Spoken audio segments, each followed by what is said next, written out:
سعودی عرب میں ان کی مل ہے جدہ میں، وہاں پاکستانی کو نوکری نہیں ملتی. مجھے تو یہ سمجھ نہیں آیا ہو، پہلے میں اگر قطر کا لیٹر کے بجائے یہ شاید مودی کا لیٹر دکھا دیتے ہندوستان کا کہ جی وہاں ہمارے والد صاحب نے انویسٹمنٹ کی تھی، یہ تو یہ بھی کر سکتے ہیں. سو آپ ان سے ایکسپیکٹ ہی نہ کریں کہ یہ کچھ ان کا نام لیں گے. یہ بالکل ایک we are living in a fool's paradise کی اگر ہم یہ سمجھ لیں. لیکن شاید جتنا اب یہ ایشو سیریس ہو گیا، وزیر اعظم پاکستان کو شاید اس پہ کلیئر پالیسی سٹیٹمنٹ دینے کی ضرورت پڑے گی اور دینا بھی چاہیے بطور وزیر اعظم پاکستان ایک قومی سلامتی کے معاملے پہ، جبکہ چیزیں بھارت کھلے عام پاکستان کو دھمکیاں دے رہے ہیں. ناظرین، پاکستان مسلم لیگ نواز کے حوالے سے جب بھی بات آتی ہے تو ایک چیز بڑی واضح طور پہ دیکھنے میں آتی ہے کہ اپنے من پسند لوگوں کو ڈیفرنٹ جگہ پہ اپوائنٹ کرتے ہیں اور پلیسمنٹ کرتے ہیں، جس کو کہتے ہیں ریگنگ دا سسٹم، کہ جناب آپ کی جو جی حضوری کرے گا اس کو آپ وہاں پہ تعینات کر دیں اور پھر معاملات آگے چلیں گے. اس حوالے سے ایک اپوائنٹمنٹ حال ہی میں ہوئی ہے جو سربیا میں امبیسڈر لگائے جانے کا معاملہ ہے، جس پہ سینیٹر سلیم مانڈوی والا صاحب نے کافی کنسرن کا اظہار کیا ہے. ایشو کیا ہے یہ سارا؟ آپ کو اس پہ ایشو کیا نظر آ رہا ہے؟ ایشو بڑا سمپل ہے کہ ایک سربراہ ٹرانسپیرنسی انٹرنیشنل کا پاکستان میں 4 سال سے ہر چیز پہ ان کی ٹرانسپیرنسی انٹرنیشنل کے ٹھپے لگا رہا ہے. لٹرلی آپ کوئی بھی ایڈ اٹھا کے دیکھیں گورنمنٹ کا، اس پہ ہر پہ ٹرانسپیرنسی انٹرنیشنل کی سٹیمپ لگ رہی ہے. تو 4 سال سے اس نے ایک چیز گورنمنٹ کی کرٹیسائز نہیں کی، ایک چیز اس نے کوئی ایسی نہیں نکالی گورنمنٹ کے اوپر جیسے کہ پچھلی گورنمنٹ کے اوپر نکالے جاتے تھے. اور ٹرانسپیرنسی انٹرنیشنل بڑی ایکٹیو ہوا کرتی تھی. For 4 years Transparency International was dead. In fact, they were confirming and endorsing everything that the government was doing. اس کا رزلٹ سامنے یہ آ گیا کہ ان کے جو سربراہ تھے عادل گیلانی صاحب، ان کو سفیر لگا دیا گیا. تو اگر یہی اس ٹائپ کے لوگ، میں تو گورنمنٹ پہ مجھے اتنا کوئی وہ نہیں ہے، عادل گیلانی صاحب پہ مجھے شرم آتی ہے. ان کو شرم آنی چاہیے کہ بھائی آپ ایک ایسے ادارے کے ہیڈ ہیں اور آپ ایک اس قسم کی اپوائنٹمنٹ لے کے بک جاتے ہیں. اس سے پہلے بھی تو وزیر اعظم کی کسی ٹاسک فورس انسپیکشن کمیشن کے ممبر رہے ہیں. یہ نہیں، وہ تو دیکھیں that is 7 club Lahore 7 club کے اندر پائے جاتے تھے اکثر. یہ تو بات میں کئی دفعہ چینلز کے اوپر کہہ چکا ہوں کہ یہ کون سی ٹرانسپیرنسی انٹرنیشنل ہے جس کا سربراہ یہ بندہ ہے جو ان کا ذاتی ملازم لگتا ہے. ہر اس بات پہ سروے لا کے کھڑا کر دیتا ہے جس کے اوپر عام آدمی جو ہے وہ تنقید کر رہا ہوتا ہے. یہ فج فگرز کے اوپر وہ جو حکومت جاری کر رہی ہوتی ہے اس کے اوپر سروے بنا دیتا ہے. اور اس کو ہم یہاں نہیں رکیں گے صاحب، اس کے لیے ہم نے کال اٹینشن کیا. Most of the senators are party to that call attention. اس کے بعد ہم اس کے خلاف ریزولوشن لائیں گے سینٹ میں. And that will be signed by everybody in the Senate and passed, and I will send that resolution with the letter from the Senate to the Transparency International head office that this is what your people and your head of Transparency International has been doing in Pakistan, and Transparency International carries zero value today, zero respect in Pakistan. Transparency International Pakistan chapter میں ویسے کیونکہ ہر ملک میں ہے نا یہ chapter. سلیم میں ایک بات کہوں گا، جو ہم لوگ کہتے رہے ہیں نا، جو لوگ کہتے رہے ہیں گیلانی کے متعلق، ثابت ہو گیا کہ وہ سچ تھا. اور سارے سروے جو اس نے اس حکومت کے حق میں کیے وہ سارے کے سارے جو ہے نا وہ ان کی حقیقت واضح ہو گئی. سینیٹر کامل علی آغا صاحب، سپریم کورٹ آف پاکستان کی ڈیٹیلڈ ججمنٹ آئی اور ایک طریقہ واردات اپنایا گیا تھا بیوروکریسی کے ساتھ زیادتی کرنے کا، اپنے من پسند لوگوں کو ترقی دینے کا، کوئی 5 مارکس کی ڈسکریشن. اس حوالے سے ڈیٹیل ججمنٹ آئی ہے، اس کو انہوں نے سیٹ اسائیڈ کر دیا ہے. جن بیچز کے ساتھ زیادتی ہوئی تھی اب ان کو دوبارہ اسٹیبلشمنٹ ڈویژن ری کنسیڈر کرے گی. تو وزیر اعظم کے منظور نظر پرنسپل سیکرٹری فواد حسن فواد، ان کا گریڈ 22 میں جانے کا خواب اب پورا ہو سکتا ہے اس ججمنٹ؟ قطعی طور پہ نہیں، میں نہیں سمجھتا. کیونکہ دیکھیں جب سپریم کورٹ کیا کہہ رہی ہے، سپریم کورٹ کہہ رہی ہے کہ میرٹ کے پہ فیصلے کریں. جو جس کے حصے میں جو اس کی کارکردگی ہے، جو اس کا ریکارڈ بتاتا ہے، اس کے مطابق فیصلے کریں. یہ جو ڈسکریشنری 5 مارکس کے ذریعے پتہ نہیں کتنے لوگوں کو جو ہے وہ پروموٹ کر دیا گیا اور حقداروں کا حق مار دیا گیا، آج میں سمجھتا ہوں بہت بڑا فیصلہ سپریم کورٹ نے یہ دیا ہے. اور بیوروکریسی میں وہ افسران جو دیانتدار تھے، جو یہ چاپلوسی نہیں کرتے تھے، ان کا حق جو ہے وہ چھین لیا گیا تھا، اتنے بھونڈے طریقے سے چھینا گیا کہ میں سمجھتا ہوں آپ افسر شاہی کے اندر تو یہ ایک نفرت پھیلی ہوئی تھی، اور اچھا ہو گیا کہ فواد حسن فواد بھی ایکسپوز ہو گیا۔ یہ جو سی ایس بی ایک ہوتا ہے سینٹرل سلیکشن بورڈ، جن لوگوں نے یہ کارروائی کی ان کے خلاف بھی اب ایکشن ہونا چاہیے اس ججمنٹ کے بعد؟ میرا خیال ہے ہونا چاہیے۔ سپریم کورٹ یہ فیصلہ پڑھ کے پتہ چلے گا کہ سپریم کورٹ نے اس میں کیا، ویسے تو انہوں نے شاید 2 ہفتے کا ٹائم دیا ہے انیشیٹ کرنے کے لیے، اور 4 ہفتے کا ٹوٹل ٹائم دیا ہے اس کو فائنلائز کرنے کے لیے، اور پرائم منسٹر کو بھی جو میڈیا کے اندر رپورٹ پابند کیا ہے کہ اس کو فائنلائز کریں۔ بالکل، وہ ججمنٹ میں نے پڑھی ہے، آرڈر اس میں اسی طرح کی چیزیں۔ علی زیدی صاحب، جو اپوائنٹمنٹس کا ایک سلسلہ ہے مختلف اداروں میں، چاہے وہ ریگولیٹری باڈیز ہوں، کسی بھی ان پہ جو سربراہ لگائے جاتے ہیں، بیوروکریسی کے ساتھ جو زیادتی ہو رہی تھی، نون لیگ کی یہ روش اب آپ سمجھ رہے ہیں کہ اس پہ ایک چیک لگ رہا ہے، اور اس پہ جو عدالتی انٹرونشن ہے اس سے پاکستان کے لوگوں کو کچھ امید رکھنی چاہیے مزید؟ ارشد دیکھیں، ان کا جو موڈس آپرینڈی ہے نا، وہ ہے یہی کہ جو انسٹیٹیوشن جتنے بھی ہیں ان کے جو وہ سی ایس پی کے گریجویٹس نہیں، آئی سی ایس کے گریجویٹس، اتفاق سول سروس کے گریجویٹس وہاں لگا دیتے ہیں۔ آپ بڑا مانڈی والا صاحب بھی میرے بڑے اچھے دوست ہیں، کامل صاحب سے بہت اچھی سلام دعا ہے۔ میں یہ پوچھنا چاہ رہا ہوں کہ ہم یہ کیوں ایکسپیکٹ کر رہے ہیں، یا ہم یہ ڈیبیٹ کر رہے ہیں، آپ کیوں ایکسپیکٹ کر رہے ہیں کہ شریف خاندان کوئی ایسا اچھا کام کر لے گا جو پاکستان کے لیے، یہ واٹ از گڈ فار اتفاق is good for Sharif is good for Pakistan فلسفی ان کی۔ ایک تو مجھے بتا دیں، نیم ون اتفاق سول سروس، آپ نے ایک اصطلاح استعمال کی اتفاق سول سروس، اس کے کچھ چیدہ نام آپ بتا سکتے ہیں؟ آپ کے پاس کتنا ٹائم ہے؟ ہونہار کوئی ایک دو چند ہونہار گریجویٹس اتفاق سول سروس کے، تو ابھی آپ کس کا نام لے رہے تھے؟ فواد حسن فواد، یہ فواد حسن فواد وزیر اعظم کے پرنسپل سیکریٹری ہیں۔ باس جو آپ کہہ رہے ہیں سر جی، جو یس مین ہے وہ کام کرے گا نواز شریف کے لیے، اسٹیٹ کے لیے نہیں۔ دیکھیں ان کی اسٹریٹجی تو سمجھیں آپ، مطلب ان کی اسٹریٹجی کیا ہے کہ کوئی پاکستان کی اسٹریٹجی نہیں ہے۔ جس شہر میں اترتے ہیں کہتے ہیں جناب ایئرپورٹ اناؤنس، ہسپتال اناؤنس، جس شہر میں ایئرپورٹ ہے حیدرآباد میں وہاں بھی ایئرپورٹ اناؤنس کر دیا۔ کوئی پلاننگ نہیں ہے، کوئی اسٹریٹجی نہیں ہے۔ بادشاہ سلامت اتر گئے جناب، اور محترمہ مریم صفدر صاحبہ ان کی تصویریں آ رہی ہیں کہ جی ساری کیبنٹ کی میٹنگز میں وہ چیئر پہ بیٹھی ہوئی ہیڈ کے، نہیں وہ کیبنٹ میٹنگ نہیں تھی، وہ میرے خیال کیٹ کی کوئی میٹنگ تھی اسلام آباد ریلیٹڈ یا اسکولوں سے ریلیٹڈ، جس تصویر کا آپ ذکر کریں کیبنٹ میٹنگ نہیں تھی وہ۔ نہیں اس کے بعد بھی آئی ہے، اس کے مریم اورنگزیب وہاں بیٹھی ہوئی ہے، مریم صفدر نواز شریف صاحبہ کی رانی صاحبزادی، ماشاءاللہ اللہ تعالیٰ ان کو اور لمبی عمر دے۔ علی صاحب یہ پی ٹی آئی کا تو ایک باعث ہے نا، آپ خوفزدہ ہیں مریم صفدر صاحبہ سے، اب وہ چیئر پہ نہ بیٹھیں تو اور کدھر بیٹھیں؟ مجھے بڑا ڈر لگ رہا ہے، مجھے تو ان سے بہت ڈر لگ رہا ہے۔ مطلب اگر جس دن میں مریم صفدر سے اگر میں خوفزدہ آ جاؤں، میں اللہ کرے سیاست ہی چھوڑ دوں۔ کس چیز کا ڈر لگ رہا ہے ہمیں؟ کس بات کا ڈر ہے؟ میرے خیال آپ سیاسی طور پہ ان کا مقابلہ نہیں کر پا رہے اس وجہ سے۔ جی بالکل الحمدللہ، وہ ان کا والا الحمدللہ نہیں ہے یہ الحمدللہ ہماری کوئی پراپرٹیز نہیں ہے۔ ارشد مجھے بڑا فنی لگتا ہے آپ کا شو، ہم سارے بیٹھ کے ڈسکس کرتے ہیں، شاید سمجھتے ہیں کہ نواز شریف بدل جائے گا ہمارے شو سے، یہ نہیں بدلے گا۔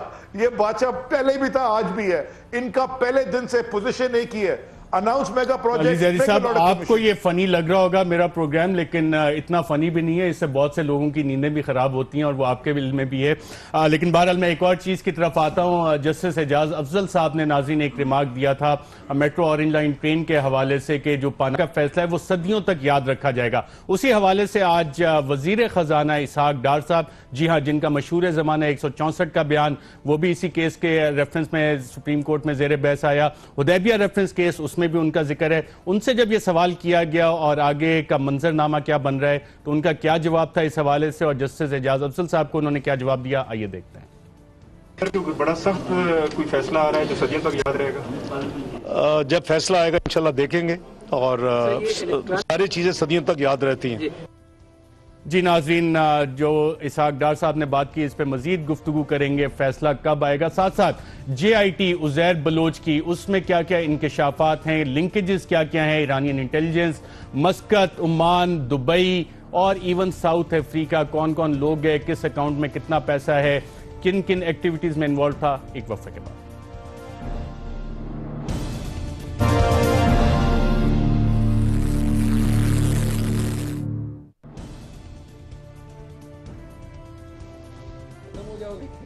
ویلکم بیک ناظرین. جسٹس اعجاز افضل خان صاحب نے اورنج لائن میٹرو ٹرین کے حوالے سے کیس کی سماعت کے دوران یہ ریمارک دیے کہ پاناما ایک شخص کا معاملہ نہیں بلکہ قانون کا معاملہ ہے, ایسا فیصلہ دیں گے جو صدیوں تک یاد رکھا جائے گا. اور آج اسحاق ڈار صاحب سے اس حوالے سے سوالات بھی ہوئے اور ان کا جواب کیا تھا, غالباً جواب ان کا جسٹس اعجاز افضل صاحب کو تھا. کیا کہا انہوں نے, آئیے ذرا سنتے ہیں. بڑا سخت کوئی فیصلہ آ رہا ہے جو صدیوں تک یاد رہے گا. جب فیصلہ آئے گا انشاءاللہ دیکھیں گے, اور ساری چیزیں صدیوں تک یاد رہتی ہیں. جی, ساری چیزیں صدیوں تک یاد رہتی ہیں. اس کے ساتھ ایک اور سوال جڑا ہوا ہے. سینیٹر کامل علی آغا صاحب, سنا ہے آپ کے پاس اطلاعات ہیں کہ کوئی نیا وزیر اعظم ڈھونڈا جا رہا ہے نون لیگ میں؟ افواہ ہے جی. اسلام آباد میں تو بہت سارے سنجیدہ جو شخصیات ہیں اور حلقے ہیں ان کے اندر یہ بات ہو رہی ہے کہ یہ اب اس کے علاوہ کوئی راستہ نہیں ہے ان کے پاس. اور پھر لوگ بہت ساری باتیں کرتے ہیں کہ پرائم منسٹر لاہور کیوں بیٹھے رہے ہیں اور وہاں پہ کیا سوچ بچار ہوتی رہی ہے, پھر مری میں کیوں بیٹھے رہے ہیں, وہاں پہ کیا سوچ بچار ہوتی رہی ہے. تو اس قسم کی باتیں تو ہو رہی ہیں. اور ویسے جو اسحاق ڈار صاحب نے ابھی بات کی ہے, اس سے آپ کو ان کی پریشانی کا اندازہ نہیں ہو رہا. یہ اڑی سی یہ دیکھیں نا کیا انہوں نے گفتگو کیا. ساری چیزیں سینکڑوں سال یاد رہتی ہیں. کون سی ساری چیزیں یاد رہتی ہیں؟ وہی چیزیں یاد رہتی ہیں. جڑا فیصلہ آئے گا تک لوانگے. نہیں, میرے خیال میں نہیں, یہ اس پوزیشن میں نہیں ہے. اور جو حالات ان کے جا رہے ہیں سیکیورٹی معاملات کے اوپر اور یہ دوسرے جو بھارت کے ساتھ جو معاملات ہیں اس کے اوپر, میں نہیں سمجھتا کہ یہ اس پوزیشن میں ہے کہ یہ کوئی اس قسم کی حرکت کر سکیں. اور اب پچھلے دنوں میں آپ نے دیکھا کہ ایک دن رینجرز کھڑے تھے سپریم کورٹ کے باہر, آپ نے دیکھا, پتہ چلا تھا آپ کو. تو میرے خیال میں وہ پورے ارینجمنٹ ہوں گے جس دن انہوں نے فیصلہ سنانا ہوگا. ان کی سابقہ کارکردگی کی وجہ سے میرے خیال میں سیکیورٹی میئرز جو ہیں وہ اڈاپٹ کیے جائیں گے, اور یہ اس پوزیشن میں نہیں ہوں گے کہ اس قسم کی کوئی گھنونی حرکت کر سکیں. یہ ویسے بھی میں نے تو دیکھے ہوئے ہیں سارے دور, جس دن ان کے خلاف کچھ آ جائے سامنے اس دن پھر ان کے خلاف مٹھائیاں بٹ رہی ہوتی ہیں, ان کا کوئی بندہ باہر نہیں نکلتا. سینیٹر سلیم مانویل صاحب, آپ کی کافی ڈسکشنز ہوتی رہتی ہیں, آپ نے تو ایسی افواہیں نہیں سنی جو سینیٹر کامل علی آغا صاحب نے سنی ہے کہ کسی نئے وزیر اعظم کی تلاش ہے؟ نہیں, میرا تو خیال ہے کافی عرصے سے ہے, ابھی کوئی شروع نہیں ہوئی, تو کافی عرصے سے ہو رہی ہے. اور یہ کافی عرصے سے اس قسم کی باتیں سنتے ہیں, نام بھی سنتے ہیں, احسن اقبال کا بھی نام سنتے ہیں, خاقان عباسی صاحب کا بھی نام سنتے ہیں, ایاز صادق صاحب کا بھی نام سنتے ہیں. تو یہ تو مطلب this happens in the parliament. Rana Afzal اور خرم دستگیر کا نام تو نہیں سنا ہوگا؟ خرم دستگیر کا بھی سنا ہے, رانا افضل کا نہیں سنا, بٹ یہ سب نام تو ہم سنتے رہتے ہیں. یہ دوڑ شروع ہے نون لیگ کے اندر, آپ کہنا چاہ رہے ہیں؟ نہیں, مطلب یہ اسپائریشنز ہیں. I don't know, but وہ I think they want to keep obviously their options کہ کل اگر ان کے خلاف آتا ہے decision, so you know they are not taken by surprise, they know what to do next. تیاری مکمل ہونی چاہیے. علی زیدی صاحب, ایک جے آئی ٹی ہے عزیر بلوچ کی, میں اس کے چند نکات سامنے رکھتا ہوں, پھر آپ ہی سے اس حوالے سے سوال کا آغاز کرتے ہیں. ناظرین, عزیر بلوچ کو جب حراست میں لیا گیا جنوری 2016 میں, تو اس کے بعد ایک جے آئی ٹی کانسٹیٹیوٹ ہوئی, اور یہ جے آئی ٹی آپ کے سامنے ہے. اس جے آئی ٹی میں جو چیزیں سامنے آئیں کہ عزیر بلوچ کافی سارے قتل میں انوالو تھا, جس میں جہانگیر لاسی, یاسر بلوچ, جیل وارڈن لالا امین, اور تقریباً اس جے آئی ٹی میں جتنے مینشنڈ ہیں کیسز وہ تقریباً 198 کے قریب ہیں. Murder of Amir under activist of a political party, Malik Muhammad Khan, Shahzad Charlie and 2 others, murder of Haji Aslam and 4 others. اور جب آپ یہ لسٹ پڑھتے جاتے ہیں تو یہ نہ ختم ہونے والی لسٹ ہے. Murder of police constable Shuja Shah, murder of police constable Tufail Ahmed, murder of police constable Raj Muhammad, murder of havildar Munir and havildar Ijaz of Pak ranger Sindh, اور 198 اس طرح کے کیسز ہیں. گینگ وار کی چیزیں ہیں, مرڈر آف چاچا خالق, اور پھر ساتھ ساتھ کلنگ آف 5 سے 6 پولیس اور سیوین آفیشلز کے ہیں, murder of Nazir P P P counsellor. یہ ساری چیزیں اس جے آئی ٹی میں مینشن ہے. ساتھ ساتھ جو ایرانی لنکیجز ہیں اس میں جو کافی ڈیٹیلز میں بتایا گیا ہے کہ جو ایرانی پاسپورٹ بوگس طریقے سے بنایا گیا تھا اس کا رینیول کس طرح سے کروایا, پھر ایرانی پولیس نے جب چیک پوسٹ پہ ایک پکڑا عزیر بلوچ کو تو وہاں سے کس طرح طرح سے رہائی حاصل کی گئی. پھر ایرانین انٹیلیجنس آفیسر کے ساتھ حاجی ناصر کے ساتھ جو ملاقات ہوئی اس میں کیا بات چیت ہوئی, اس میں افواج پاکستان سینسٹیو انسٹالیشنز کے نقشے ایکسچینج ہوئے. پھر بینک کا بیلنس اور پراپرٹی جو دبئی, ایران اور مسقط میں اس کی تفصیلات ہیں. مثلا 5 لاکھ درہم ایک پڑے ہیں, 22,000 درہم 22,000 درہم ایک, 9 لاکھ درہم, 6 لاکھ درہم, 11 لاکھ 30,000 درہم, 25,000 درہم, 1,55,000 درہم, اور یہ مختلف بینک اکاؤنٹس میں ہیں. کوئی دبئی میں ہے, کوئی ایران میں ہے, مسقط میں ہے. جو پراپرٹیز ہیں پاکستان کے اندر کوئی 1 کروڑ 25 لاکھ کی, 6 کروڑ, 1 کروڑ 60 لاکھ, 4 کروڑ, 2.5 کروڑ 25 لاکھ, یہ ساری properties bank balance Uzair Baloch کے پاکستان میں موجود ہیں. نہ صرف یہ, جو گینگسٹر سے لیاری گینگ کے ان کو مختلف ممالک میں شفٹ کیا گیا, جس میں ایران کا نام بھی آتا ہے, عمان آتا ہے, مسقط آتا ہے, ساؤتھ افریقہ آتا ہے, دبئی آتا ہے. اور جو فائنل اس حوالے سے فائنڈنگز تھیں, اس نہ صرف یہ بلکہ لنکس ود پولیس آفیشلز وہ بھی اس جی آئی ٹی میں بتائے گئے ہیں. اور یہ بھی اس جی آئی ٹی میں لکھا گیا ہے کہ اپنی مرضی کے S H O Uzair Baloch appoint کرواتا تھا اور سینئر پولیس افسران کے ساتھ رابطے تھے. اور پھر یہ فائنڈنگز ہمارے سامنے ہیں کہ جو اس کے ایسٹس ہیں, بلیک منی, ہنڈی کے ذریعے پیسہ کس طرح سے باہر جاتا تھا, ویپنز کس طرح سے آتے تھے, کتنے مقدمات میں پاکستان میں انوالوڈ ہے, تقریباً 50 کی یہاں پہ لسٹ دی گئی ہے. ٹارگٹ کلنگز ہیں, مرڈرز ہیں, گینگ وارز ہیں, پولیس اور رینجرز کے افسران ان کے قتل میں ملوث پایا گیا ہے. اور پھر آخر میں اس کی ریکمنڈیشنز ہیں جی آئی ٹی کی, اور اس ریکمنڈیشن میں یہ بڑے واضح طور پہ لکھا گیا ہے کہ یہ ایک بلیک ٹیررسٹ ہے اور اس کا کیس جو ہے وہ بھیج دیا جائے آرمی ایکٹ اور آفیشل سیکرٹ ایکٹ کے تحت ٹرائی کرنے کے لیے. اور اس کے ساتھ ساتھ ایک اور کانفیڈنشیل جی آئی ٹی تھی جو کہ صرف اعلیٰ حکام کے لیے تھی. اب اس میں کیا کیا چیزیں ہیں اور جب یہ ٹرائل چلے گا تو وہ سامنے آئیں گی, کیا چیزیں سامنے آتی ہیں, وہ اطلاعات آتی ہیں تو آپ کے ساتھ شیئر کریں گے. علی زیدی صاحب, یہ کچھ ہو رہا تھا, پولیس افسران کی تعیناتی بھی, links would top police officials, Karachi میں حالات اب بدلے ہیں یا کہ ایک گینگ دوسرے سے ریپلیس ہو گیا ہے؟ کراچی میں حالات ضرور بدلے, لیکن ایک چیز آپ اور اس میں ایڈ کر دیں. عزیر بلوچ کے کہنے پہ پیپلز پارٹی نے لیاری سے ٹکٹ بھی دیے. جو نیشنل اسمبلی کے ممبر اور جو 2 پروونشل اسمبلی کے ممبر لیاری سے, وہ بھی عزیر بلوچ کے چوزن تھے. آپ کو یاد ہوگا 2012 میں عزیر بلوچ کے خلاف under lot of pressure operation شروع ہونے لگا تھا, پھر وہ اور پریشر پڑا تو آپریشن رک گیا, اور اس کے بعد پھر رینجرز کا دوبارہ آپریشن شروع ہوا. تو یہ تو Uzair Baloch sadly is to Peoples Party what سہولت Mirza was to M Q M. مجھے صرف ڈر ایک بات کا ہے کہ یہ وعدہ ماف گواہ نہ بن جائے, کیونکہ آپ کو پتہ ہے یہاں اس ملک میں وعدہ ماف گواہ جو ہے وہ فائنانس منسٹر بنتا ہے, اس کو آپ خزانے کی چابی دے دیتے ہیں.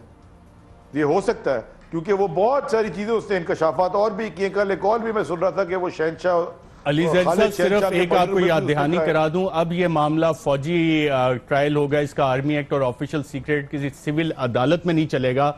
تو اس حوالے سے آپ ابھی بھی سمجھ رہے ہیں کہ 164 کا بیان جس کا آپ حوالہ دے رہے ہیں اسحاق ڈار صاحب کا, اور عزیر بلوچ کا 164 کا بیان, اس میں فرق ہی کوئی نہیں ہے؟ ارشد, میں بڑی احتیاط سے ایک بات کہنا چاہتا ہوں.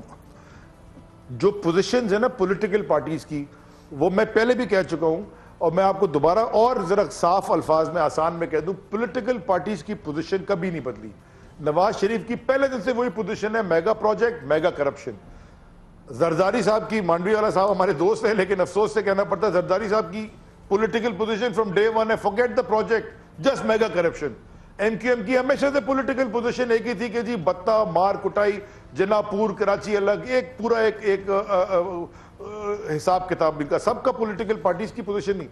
ایکچولی پوزیشن افسوس سے بدلتی ہے ہماری اسٹیبلشمنٹ کی, کیونکہ یہی ایم کیو ایم مشرف کے نیچے پراسپر کر رہی تھی. کیا جنرل مشرف کو نہیں پتا تھا کہ ایم کیو ایم کے روز سے تعلقات ہیں؟ میں ایک آپ کو ایگزامپل دے رہا ہوں, لیکن راحیل شریف کے اندر صفایا ہوا, ایم کیو ایم کا بھی ہوا, عزیر بلوچ کا بھی ہوا, امن کمیٹی کا بھی ہوا, لیاری گینگ کا بھی ہوا.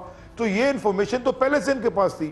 مجھے ایکچولی بڑا فخر ہوتا ہے, کوئی ویلر ہوتا ہے, کوئی پراؤڈ ہوتا ہے آدمی جو کہ فوجی وردی پہن کے پاکستان کی حفاظت کرے, لیکن افسوس ہوتا ہے کہ کچھ ایسے لوگ آ جاتے ہیں کہ جو پورے انسٹیٹیوشن پہ داغ لگا دیتے ہیں. بریلینٹ انسٹیٹیوشن ہے, ایک ہی انسٹیٹیوشن رہ گیا آرمی ہمارا پاکستان میں, اور اچھے افسر آتے ہیں تو پھر اس کی آٹومیٹکلی مورائل بھی اوپر جاتا ہے, انسٹیٹیوشن کی ویلیو بھی اوپر جاتی ہے, نظروں میں بھی عوام خوش ہوتی ہے. جیسے کراچی میں لوگ بڑے خوش ہیں, کراچی کے حالات میں تبدیلی بھی آئی ہے. ناظرین یہاں پہ ایک وقفہ لیتے ہیں اور کے بعد جب دوبارہ واپس آئیں گے تو سلیم مانوی والا صاحب سے پوچھیں گے کہ کیا واقعی عزیر بلوچ پاکستان پیپلز پارٹی کے لیے سوالت مرزا ہے. ایک وقفے کے بعد.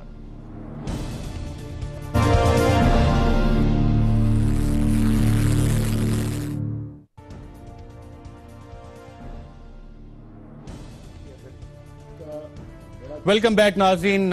جو جے آئی ٹی ہے عزیر بلوچ کے اس حوالے سے علی زیدی صاحب نے ایک بہت بڑی بات کی کہ عزیر بلوچ پاکستان پیپلز پارٹی کے لیے ویسے ہی ہے جیسے سوالت مرزا ایم کیو ایم کے لیے. سینیٹر سلیم انول صاحب ایسی ہی حالات ہیں؟ صاحب دیکھیں Uzair Baloch I don't think اس کی پیپلز پارٹی میں کوئی سگنیفیکنس پہلے بھی تھی اب بھی ہے. اور ایون قائم علی شاہ جب چیف منسٹر تھے تو انہوں نے بڑا کلیئرلی اس کو کنڈیم کیا ہے. اور مجھے نہیں لگتا کہ کوئی عزیر بلوچ کا کوئی ایسا رول تھا پارٹی میں. تو میں نے کبھی اس کو کسی پارٹی میٹنگ میں آج تک نہیں دیکھا. علی زیدی صاحب کہہ رہے ہیں ایم این اے کے ٹکٹس ایم پی اے کے ٹکٹس عزیر بلوچ کے کہنے پہ. نو مجھے پتہ ہے میں نے کون ہے لیاری سے, اس کا عزیر بلوچ سے کوئی تعلق نہیں ہے. وہ زیدی صاحب مے بی ہی فیلز کہ ان کے کہنے پہ ٹکٹ دیے گئے. ناگوری ہمارا پرانا آدمی ہے وہاں کا لیاری کا. ایسی بات نہیں ہے. یہ دیکھیں اب somebody who is a gangster, he is a gangster. اب وہ کس لیول پہ چلا جاتا ہے that is his کروڑوں کی پراپرٹی اب یہ دیکھیں اب آپ مجھے یہ کہیں کہ کوئی پولیٹیکل پارٹی اس کو یہ پراپرٹیز لے کے دے رہی تھی یا یہ پیسے بنا کے دے رہی تھی, میرا نہیں خیال کہ کوئی ایسا رول تھا. اگین جیسے میں آپ کو ہمیشہ کہتا ہوں corruption is a personal agenda. آپ اگر کرپشن نہ کرنا چاہیں تو آپ کو کوئی نہیں کہتا کہ آپ کرپشن کریں. آپ اگر کرپشن کرنا چاہیں تو کوئی کہتا نہیں ہے. پاکستان میں جیسے حالات ہیں اس میں تو نہیں بہت سے ایونیوز ملتے ہیں اگر آپ کرنا چاہیں تو. نہیں وہ تو یہاں پاکستان میں کیوں, ہر ملک میں ملتے ہیں, ہر ملک میں, یونائٹڈ اسٹیٹس میں ملتے ہیں. سینیٹر کامل علی آغا صاحب آپ وکیل بھی ہیں. علی زیدی صاحب نے ایک اور بہت امپورٹنٹ بات بیچ میں چھوڑی ہے, وعدہ معاف گواہ کا ذکر کیا علی زیدی نے. عزیر بلوچ وعدہ معاف گواہ بن سکتا ہے فوجی عدالت میں؟ دیکھیں عدالت کا کام تو یہ نہیں ہوتا. سول کورٹ کے اندر بھی کورٹ جو ہے اس بات کی کو انشیئر نہیں کرتی, یہ پروسیکیوشن کرتی ہے. تو میرا نہیں خیال کہ پروسیکیوشن اس قسم کے کیس میں ملٹری کورٹ کے اندر, کیونکہ یہ پیورلی وہ جو ملٹری کی اپنی کورٹ ہوگی جس کے اندر کورٹ مارشل ہوتا ہے, وہاں پہ یہ کیس چلے گا. اور وہاں مزید چیزیں باہر آ سکتی ہیں کہ لنکیجز کون ہیں, اگر چیزیں نام اس نے عزیر بلوچ نے جیسے 164 کے بیان میں منشن کیے ہیں وہ سارے بھی اس میں روپن ہو سکتے ہیں کہ یا یہ کیس ایز اے سپائی چلے گا جو اسپیناج اور سیبوٹاج میں انوالو تھا, بس وہاں تک معاملہ ہے. نہیں, یہ اسپیسیفک جو پروسیکیوشن جو استغاثہ لے کے جائے گی اس سے ادھر ادھر نہیں ہوگا. استغاثہ میں تو یہ جے آئی ٹی پڑی اور اسی میں لکھا ہوا ہے آرمی ایکٹ اور آفیشل سیکرٹ ایکٹ, اور اس میں بڑی خوفناک چیزیں ہیں. اسی کے اوپر استغاثہ بننا ہے, اسی کے اوپر استغاثہ تیار ہوگا اور وہی وہاں پہ پیش ہوگا اور اس کو بڑا سیدھے طریقے سے پیپلز پارٹی کی لیڈرشپ کے لیے تو کوئی خطرے کی بات نہیں ہے. وکیل مہیا ہوتا ہے, وکیل کو آزادی ہوتی ہے, کراس ایگزامینیشن کرے, سب کچھ کرے اور ڈیفنس بھی پیش کرے, لیکن اس میں وہ پولیس جو ہے کی ہینکی پینکی نہیں چلتی. جس طریقے سے کیسز کو تباہ کر دیا جاتا ہے کورٹس کے اندر جا کے, جیسے پہلے ہوا ہوگا. پہلے عزیر بلوچ کا جو ابھی کیس جو ہے ایک بڑا اہم کیس تھا اس کے خلاف, وہ اس میں بری ہو گیا ہے. تو وہ کس نے کیا ہے؟ بالکل ٹھیک. ایک اہم سوال جس کا لوگ جواب جاننا چاہ رہے ہیں, عزیر بلوچ کے کیس کا جو ٹرائل آرمی ایکٹ کے تحت, اس سے پاکستان پیپلز پارٹی کی قیادت کو تو کوئی خطرہ نہیں ہے؟ نہیں, میرا خیال ہے کہ اس میں کچھ لوگوں کا جو اب 164 کی جو سٹیٹمنٹ آئی ہے جو شنید ہے کہ اس میں بہت سارے لوگوں کا نام ہے, تو اس کے اندر بھی کچھ ریکمینڈ کیا ہوا ہے کہ ان لوگوں کے سے بھی انویسٹیگیٹ کیا جائے. تو وہ انویسٹیگیشن ہوگی اور اگر کوئی بے گناہ ہے تو اس کو کوئی ڈر خوف نہیں ہوتا. ڈر خوف نہیں ہونا چاہیے. علی زیدی صاحب پیپلز پارٹی کی قیادت کو تو خطرہ نہیں ہونا چاہیے, دونوں ہمارے پینلسٹ ایگری کر رہے ہیں. آپ بھی اس سے ایگری کریں گے کہ پاکستان پیپلز پارٹی کی قیادت 164 کا بیان, اس طرح کے کئی بیانات آتے ہیں, کیا ہو جاتا ہے؟ دیکھیں یہ تو اب آپ نے کہہ دیا کہ جی ملٹری کورٹ ڈیسائیڈ کرے گا, لیکن مجھے اچھی طرح پتہ ہے اور سب کو پتہ ہے, آپ کو بھی پتہ ہے, آپ کے بعد آرکائیوز میں ہوں گے. عدیل کو بولے بھی نکال کے چلا دے گا کلپس کہ عدی بھی وہاں گئی تھی اور قائم علی شاہ بھی وہاں گئے تھے اور کون کون سے پیپلز پارٹی کے وہ گئے تھے. اور آپ لوگوں کے بہت سارے اینکرز جب اس کو انٹرویو کرنے جاتے تھے تو لیاری کا کیا حال تھا اور کس طرح وہ پروٹیکشن میں رہتا تھا. اور حکومت تو پیپلز پارٹی کی تھی, تو اگر ایک گینگسٹر تھا اور حکومت میں سی ایم صاحب کو شاید ہی نہیں پتا کہ وہ کس طرح کتنے باڈی گارڈز اور پولیس سیکیورٹی سارا کچھ اس کو اس وقت ملا ہوا تھا, تو وہ کیسے ملا ہوا تھا. میں خالی آپ کے پروگرام کے توسل سے ایک درخواست کرنا چاہتا ہوں ملٹری کورٹس کے حوالے سے, کیونکہ اب ملٹری کورٹس میں ہی اب لگتا ہے ہمیں کام ہوگا, کیونکہ یہ پرائم منسٹر تو نام لے نہیں سکتے تھے یادیو کا. 2 کیسز میری درخواست ہے ملٹری کورٹس اور اٹھا لے پلیز, درخواست ہاتھ جوڑ کے. ایک ہے بلدیہ ٹاؤن کا کیس اور دوسرا ہے ماڈل ٹاؤن میں جو فائرنگ ہوئی تھی وہ کیس. پوری دنیا کو پتہ ہے کیا ہوا تھا. میری درخواست ہے ملٹری کورٹ سے اٹھا لیں, اس سے بھی یہ بہت بڑے دہشت گردی کے واقعات تھے, دن دہاڑے لوگوں کا قتل ہوا, اس میں بھی انصاف لوگوں کو چاہیے. ناظرین ایک اور اہم معاملہ, بالکل ایک اور اہم معاملہ ایف بی آر, اور ایف بی آر کے حوالے سے سینیٹر سلیم مانوی والا صاحب نے کچھ بیانات بھی دیے کہ بزنس مینوں کو ہراساں کیا جا رہا ہے. یہ کیا معاملہ ہے؟ آپ نے کہا کوئی کمشنرز بھی انوالوڈ ہیں کرپشن میں ایف بی آر جیسے ادارے میں. ایف بی آر جیسے ادارے میں تو مطلب it's a long story of corruption. دیکھیں ہماری ایک کمپنی آرڈیننس کی ہیئرنگ تھی کراچی چیمبر میں, اس میں ہمارے کچھ سینیٹرز بھی گئے تھے اور basically that hearing was to hear different people regarding the company ordinance. وہاں جب ہم گئے تو سارے سٹاف نے اور سارے ممبرز نے بلیک بینڈز پہنے ہوئے تھے, تو وی ور آل کنسرنڈ کہ why is everybody wearing, کوئی فوتگی ہو گئی ہے, کیا ہو گیا ہے کوئی تو پوچھا انہوں نے یہ کہ جی ہم ایف بی آر سے تنگ آ کے یہ بلیک بینڈ ساری چیمبرز میں, not only Karachi chamber, Faisal آباد چیمبر, لاہور چیمبر, جتنی چیمبر 30 چیمبرز نے یہ بلیک بینڈز پہنے ہوئے ہیں روز. اور آج سنا ہے کوئی انہوں نے پریس کانفرنس بھی کی ہے اور 28 کو وہ آ رہے ہیں سینٹ کمیٹی فائنانس کی میٹنگ میں اپنی ہارفائنگ سٹوریز بتانے کے لیے. اور آپ اگر بزنس مین سے کسی سے بات کریں, وہ کہہ رہے ہیں میں صبح جب اٹھ کے دفتر جاتا ہوں تو مجھے آج اس انتظار میں ہوتا ہوں کہ آج ابھی کوئی نوٹس آئے گا, اور کوئی ایسا دن نہیں جاتا کہ جو نوٹس نہیں آتا. اور ہر بزنس مین نے اب پرماننٹلی وکیل رکھ لیے ہیں جو کہ سٹے آرڈرز لے رہے ہیں اگینسٹ دیز نوٹسز.